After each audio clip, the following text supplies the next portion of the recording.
አባቶቻችን የሚላሉ እቅዳችሁን አታውሩ በአፍ ይሄዳል ይባላል። በአፍ ይሄዳል ማለት ሰይጣን ይሰማዋል። ማንንም ቢሆን ህልም ብታዩ የሆነ ክፉ ህልም ካያችሁ ተናገሩ። ከልፉ እንደው ሲጥላችሁ ሲያነሳችሁ ካዩ እንደው ሲያነሳ ሲጥለኛ አድሮ ብላችሁ አውጉት። ጥሩን ግን አትናገሩ።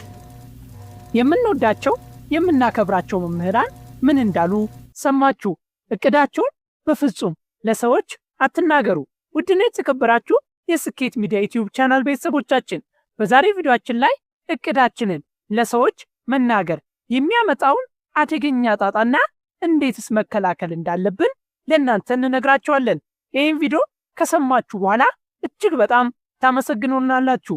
ብዙ ነገር አቅዳችሁ ነገር ግን ባለማወቅ ለጓደኛ ለቤተሰብ ተናግራችሁ ብዙ ነገር ከሽፎባችኋል። ታዲያ ከዚህ በኋላ አልናገርም ብላችሁ ቃል ገብታችሁ መልሳችሁ ትናገራላችሁ። ይሄንን እንዴት ማስቀረት እንችላለን? በአጠቃላይ እጅግ በጣም ጠቃሚ ነገር በዚህ ቪዲዮ ታገኛላችሁ። ቪዲዮውን ሙሉ ለሙሉ ከተከታተላችሁት እጅግ በጣም አትራፊ ትሆናላችሁ። ውድና የተከበራችሁ የስኬት ሚዲያ ዩቲዩብ ቻናል ቤተሰቦቻችን ለዩቲዩብ ቻናላችን አዲስ ከሆናችሁ ሰብስክራይብ በማድረግ ቤተሰቡ ነው። ስለ ህይወት፣ ስለ ስኬት ጠቃሚ ምክሮችን ከኛ ታገኛላችሁ። ታዲያ ብዙ ሃይማኖት መምህራን፣ ቄሶች፣ ኡስታዞች፣ መምህሮች፣ ሳይንቲስቶች፣ ተመራማሪዎች ለምንድነው እቅዳችንን አትናገሩ ወይም ነገ ከነገ ወዲያ የዛሬ ዓመት የዛሬ ወር የዛሬ ሳምንት ብቻ በማንኛውም ጊዜ ላይ ያቀዳችሁን እቅድ ለሰዎች ቀድማችሁ ስትናገሩ ለምን ይከሽፋል? ያንን በማብራሪያ እናየዋለን። ለምሳሌ የዛሬ ወር ቤት እገዛለሁ ብዬ ለአንድ ጓደኛዬ ብነግረው እቅዴ ላይ ማን ይገባል? ሰይጣን እንደምታውቁት ወይም ጠላታችን ሰይጣን በውስጣችን ያለውን ነገር በልባችን ያቀርነውን አያውቅም። ታዲያ ለጓደኛችን በምንነግርበት ሰዓት ላይ እዚህ ጋር ችግር ይፈጠራል። ጓደኛችን ስለኛ መልካም ቢያስብም ጥሩ ቢያስብም ነገር ግን በወሬው መሃል ላይ እቅዳችንን የሚያሰናክል ሰይጣን ይሰማል። ታዲያ የዛሬ ወር ቤት እገዛለሁ ያልኩትን እያንዳንዷን ነገር እንዳይሰናከል ወይም እንዳይሆን እንዳይከናወን ለማድረግ ይሰራል ማለት ነው። ታዲያ ውድ የቻናላችን ቤተሰቦች እቅዳችሁን ለሰዎች ሲነግሩ በመጀመሪያ ሰይጣን እቅዳችሁን ለማበላሸት በከፍተኛ ሁኔታ ይሰራል። ቀጥሎ የምትነግሩት ጓደኛ ሊያበላሽባችሁ ይችላል። አንድ ጥናት እንደሚያሳየው በ2016 በአሜሪካኖቹ ወይም በፈረንጆቹ አቆጣጠር በተሰራ ጥናት አንድ ነገር ላገኝ ነው ወይም ይሳካልኝ ነው ብላችሁ ለ5 ሰዎች ብትነግሩ ከ5ቱ አንዱ ብቻ ነው ደስተኛ የሚሆነው። 4ቱም ደስተኛ አይሆኑም። ግማሾቹ ሊበልጠን ነው ብለው ውስጣቸው በቅናት ይንጨረጨራል። ግማሾቹ እኔ እኮ ምንም አልሰራሁም እንዴት ከየት እንዴት አመጣው ብለው እጅግ በጣም ተበሳጭተው እቅዳችንን ለማሰናከል ይሞክራሉ። ታዲያ እቅዳችሁን ቀድማችሁ ለሰው አትናገሩ በሚባል ጊዜ ሰዎች እንደ ቀልድ ያዩታል። እነዚህ ሁለት ነገሮች ግን እቅዳችሁን ለሰዎች እንዳትናገሩ ያስገድዳቸዋል። ታዲያ ምንም ልትሰሩ ካሰባችሁ ልታረጉ ካሰባችሁ አይምሯችሁን ደጋግማችሁ በውስጣችሁ ማሰብ ነው። ደጋግማችሁ እቅዳችሁን ለራሳችሁ መንገድ ነው። ሌላኛው እቅዳችሁን ለሰዎች ስትናገሩ የምትጎዱት ሳይንሳዊ ጉዳት አይምሯችን ደጋግመን አንድን ነገር ባወራነው ቁጥር እንዳገኘን በማሰብ አይምሯችን ውስጥ የሚገኙ ነርቮች ይነቃቃሉ። ታዲያ ደጋግመን ስናወራ ያንን ነገር ያገኘነው ስለሚመስለን ያንን ነገር ለማግኘት የነበረን ፍላጎት ዜሮ ይገባል። ከዛም በተጨማሪ ያንን ነገር ለማግኘት የምንታገለው ትግል ይቆማል ማለት ነው። ታዲያ ይሄ ነገር ሲፈጠር አይምሯችን ደጋግመን ስለነገርነው ደጋግመን ስላወራን ያገኘን ስለሚመስል ለማግኘት ለመስራት ትግሉን ያቆማል። ይህም በሚሆንበት ሰዓት ላይ ውድቀታችን ይመጣል ወይም የተመኘነውን ነገር ለማግኘት አንችልም ማለት ነው። ይሄ ሳይንሳዊ ጉዳት ነው። መንፈሳዊ ጉዳትን ከላይ ጠቅሰናል።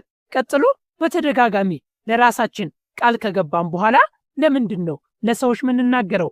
የመጀመሪያው ራሳችንን መግዛት መለማመድ። ገንዘብ በህይወታችን ቢመጣ፣ ደስታ በህይወታችን ቢመጣ፣ የተለያዩ ነገሮች በህይወታችን ቢሳኩልን ረጋ ብለን ስኬታችንን ማጣጣም አለብን። ብዙ ጊዜ እንደ ሀገራችን ተረት ካልዘለሉ አይሰበሩም ይባላል። ነገሮች ባንዴ ሲሳካላችሁ ቶሎ ብላችሁ በደስታ ለሰዎች ከማውራት መቆጠብ። የመጀመሪያ ስራችሁ ፈጣሪያችሁን ማመስገን። እቅዳችሁ ውስጥ እናንተ ፈጣሪ፣ ከዛ ውጪ ማንም ሰው አይግባ። ቤተሰብም ቢሆን እቅዳችሁን አትናገሩ። ለቤተሰብ እቅዳችሁን ከማናገር ይልቅ እቅዳችሁን ሰርታችሁ ማሳየት በጣም የተሻለ ነው። ውድ የቻናላችን ቤተሰቦች ብዙ ጊዜ እቅዴን እኮ አልናገርም ትላላችሁ። ይህን ቪዲዮ ካያችሁ በኋላ ደግሞ ተከታትላችሁ ለማቆም ትሞክራላችሁ። ነገር ግን አይዘልቅላችሁም። ብታቆሙ 1 ቀን 2 ቀን ወይም 1 ነገር ወይ 2 ነገር ባትናገሩ ነው። ከዛ በኋላ ግን በተከታታይ መናገር ጀምራላችሁ።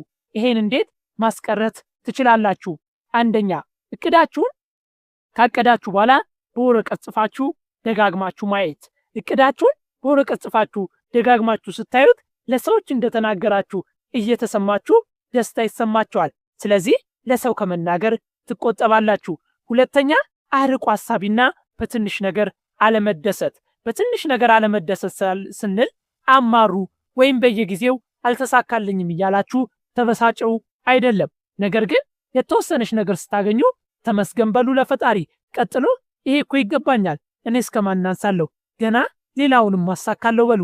ይህም በምታደርጉ ሰዓት ላይ ውስጣችሁ የጉራ መንፈስ አይቀሰቀስም። ወይም ማን ይነካኛል፣ ማን ይደርስብኛል፣ እኔ እኮ ሚችለኝ የለም እያላችሁ ለሰዎች እየሄዳችሁ እንዳታወሩ አይምሯችሁ ያረጋጋል። ሶስተኛው በምታገኙት ነገር እርግጠኛ ሁኑ። ለምሳሌ ገንዘብ እንደምታገኙ ብታስቡ ወይም ቤት እንደምትሰሩ ብታስቡ ውስጣችሁ እርግጠኛ ከሆነ የበታችነት ስሜትን ማስወገድ ይችላል። አንዳንዴ ለሰዎች ደጋግመን የምናወራው ብር አገኙ፣ እነሱ እኮ ጎበዝ ናቸው፣ እነሱ እኮ ጀግና ናቸው ተብሎ እንዲወራልን ስለምንፈልግ ነው። ታዲያ ይህንን ለማስቀረት እኛ ውስጣችን እንደሚያሳካው እንደሚችለው እርግጠኛ አድርገን ማሳመን ተገቢ ነው። እነዚህን 3 ነገሮች ካደረጋችሁ በሂደት ለሰው ማውራታችሁን ታቆማላችሁ። ከሰዎች ጋር ስትገናኙ ሳቅ፣ ጨዋታ፣ ቀልድ እንጂ የውስጥ ሕይወታችሁን ዘርዝራችሁ አታውሩም። ሌላኛው ለሰዎች ብዙ ነገርን ማውራት፣ ሕይወትን እቅድን ማውራት ብዙ ጠላት ታፈራላችሁ። ገበያችሁን ብትናገሩ እሱ እኮ ሀብታም ነው ብለው ብር የሚጠይቅ ሰው ይበዛል። ነገር ግን ምን እንደምታገኙ፣ ገንዘቡን ከየት እንደምታመጡ፣ ከየት እንደምትሰሩ ለማንም አትናገሩ ከሆነ በሕይወታችሁ ትልቁን አሸናፊነት ወሰዳችሁ ማለት ነው። ታዲያ ውድ የዩቲዩብ ቻናል ቤተሰቦቻችን መናገር ማለት እጅግ በጣም ሕይወትን አደጋ ላይ ይመጣል ነው። ለምሳሌ ሕይወታችሁን ለሰው ግልጽ ባረጋችሁ ቁጥር ጠላቶችን እየሰበሰባችሁ ነው። ወጥመድ ላይ ቂቤ ወይም የሚሸት ነገር በወጥመድ አድርጋችሁ ብታስቀምጡ ከፍተኛ አይጦች ያንን ነገር ለመብላት ይመጣሉ።